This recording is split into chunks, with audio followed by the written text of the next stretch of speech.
heavily processed foods. Yeah. Stuff would We were just talking about that. rot the same week that I'd buy it, and my milk would curdle by the time I got it home if I took it to school with me. Right.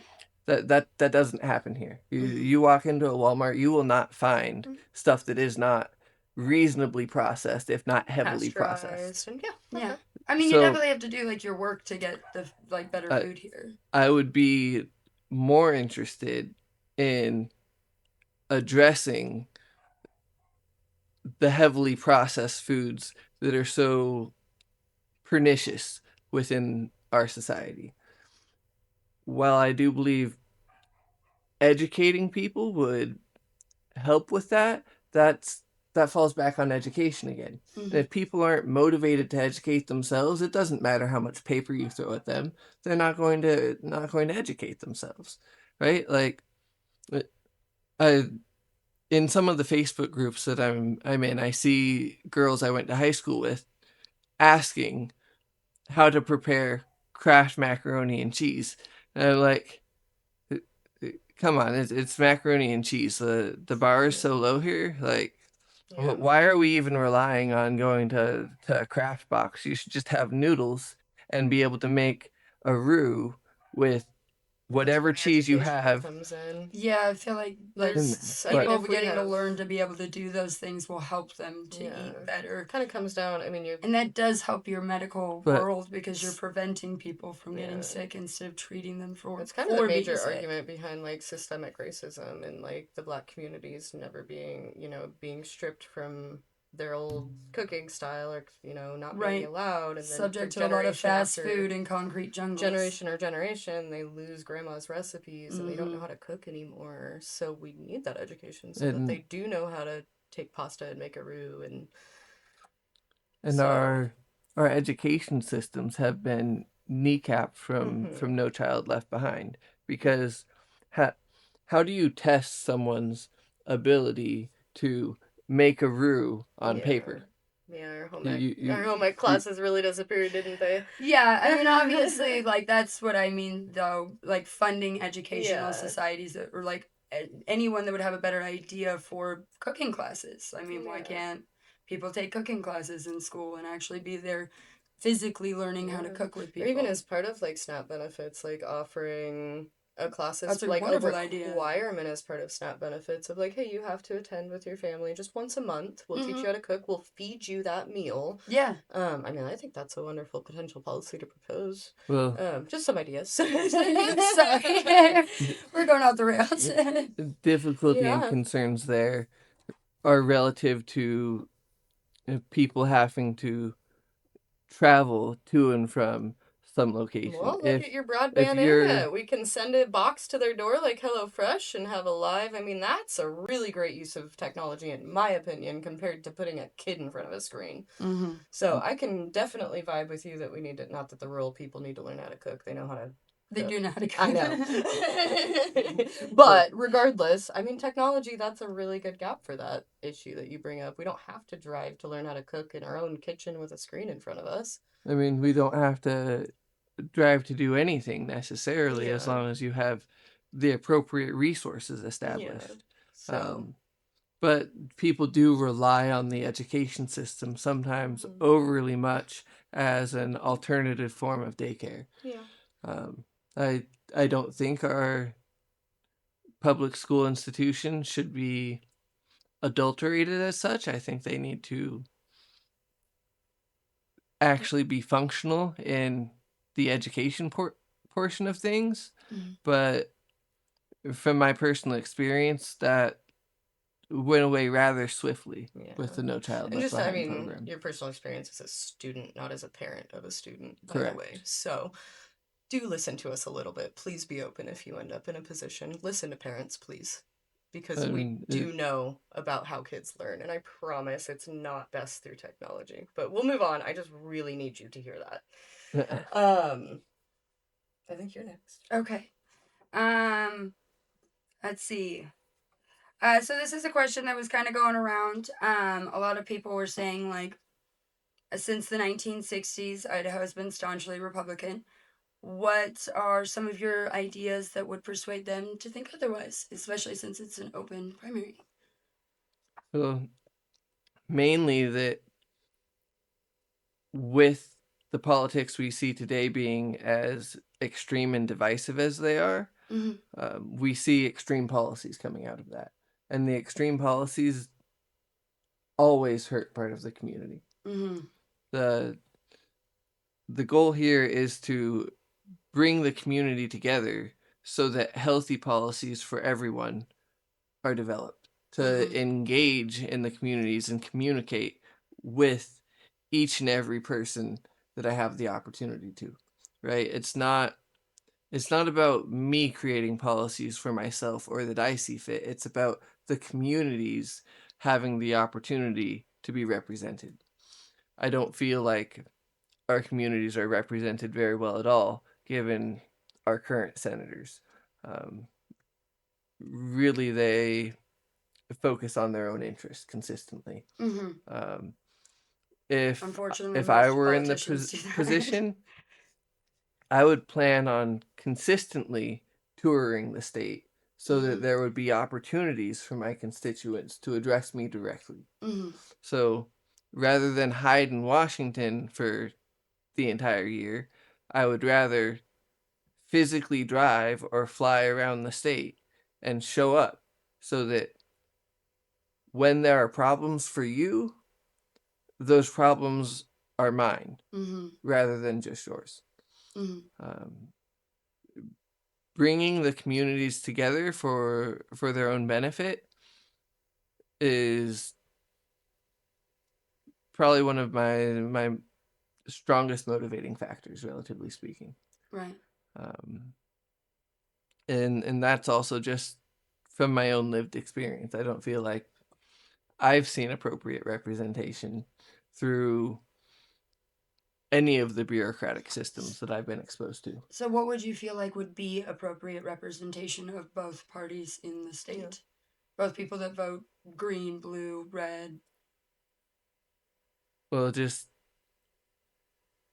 making sure that our senators are showing up in front of them so that the communication that's taking place is public discourse rather than behind closed doors. It's ensuring that as a senator, I am always public facing rather than turning my back towards people, relatively speaking. Okay. Um, and and I'm here for everyone. I'm not here to represent the Democratic Party. I'm not here to represent the Republican Party. I'm not here to represent independents. I'm here to represent my community. Okay. And everybody in my community. Which, I think that was a very good answer. Yeah. Could you label yourself as a centrist? So, why are you running as a Democrat? What is a centrist, and why can't you just run as like an independent as a centrist? So, I couldn't run as an independent because that would have required me to find 1,000 notarized signatures in 3 days, and that just wasn't happening. Okay. Interesting. So this was just run an as a easier Democrat route to get in front of the people and on the ballot. Yes, I just had to provide them $520, and good to know. Right? I'm loving the transparency right now. But like, so the bar was low relative to 1,000 notarized signatures, right? Or $520. Yeah. I mean, that, and I could have registered under the Republican Party, but they have close primaries, and to me, this means they aren't interested in representing our communities or everybody in Idaho in the slightest. They're only interested in representing those that fall within their party. I want to represent everyone. So I had to go with the Democratic Party because they have open primaries in which anyone has the opportunity to vote in. I dig that as somebody who has thrown away every single one of her votes on a third party.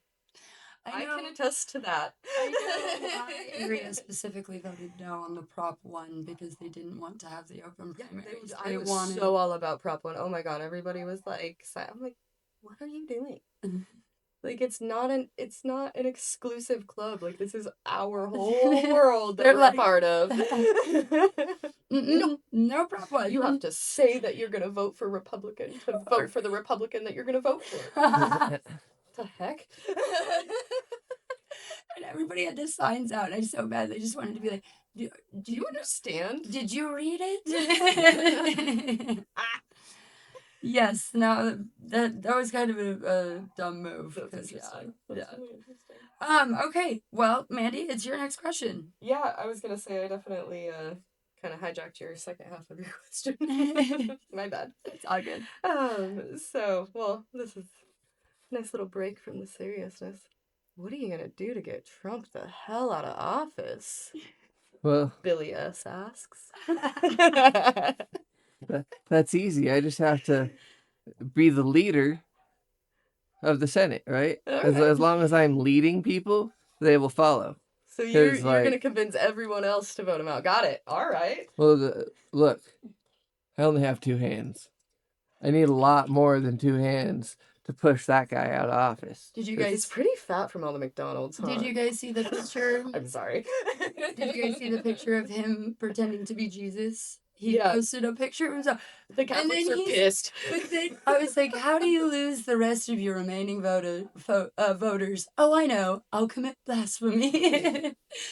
And then he was like, no. I was dressed as a doctor for the Red Cross. Well, then everybody's like, oh, and it's RFK Jr. RFK Jr. is gonna come back to life. Everybody wait for RFK Jr. to come back. Or not RFK. I'm totally saying the wrong. Whatever. The other. It's a little bit late. Yeah. We're getting goofy again. That was goofy fun, is fun. Goofy is we get fun. Goofier the later it gets. Everybody knows. It's getting that time. But yeah, I thought that was hilarious. That he was like, and then there were people that were still desperate enough to cling on. It was like the rest of us were like, it's all right, you can let go now. And they're like, no, I don't think Trump actually posted it. I'm pretty sure it was AI or someone else posted AI logged in. and posted it. And he's a doctor with glowing hands. I mean, clearly the picture's AI. We know the picture's AI. Or too thin in that picture. Okay, sorry. We had to make a joke. There's no need to apologize. Well, thank you. Yeah, so your plans to get Trump out of office is to climb the ladder? To lead the rest of them out. I love it. All right. Let's do it really fast before he tries to run again. If I am unable to make use of my degrees, then I went to school for nothing, right? Yeah, that's true. Since my master's degree is in adult organizational learning and leadership, if I fail at leading, then I have failed. Fair. Well, let's succeed, I suppose. I like the goal for succeeding, at least. And that's what frustrates me most with this race. I feel like all of the other candidates at the state level lack the leadership that they need to be successful in their races. And this frustrates me because I don't like seeing what goes on in our state government either. Yeah. So some things are maybe a bridge too far. For sure. Yeah. All right. I'm going to ask my next one because this one's an easy one to talk about. As a local, I hope this question hits home for you like it does me. Says Christopher on Facebook. He asks, what do you plan on doing to address the cost of living? To address the cost of living, I plan on addressing the factors that go into the cost of living, whether that be gas, groceries, rent, mortgage, utilities. Yes, all of these things. Primarily, like, say we're worried about the price of food. Well, the price of food goes up when there is no food to be sold.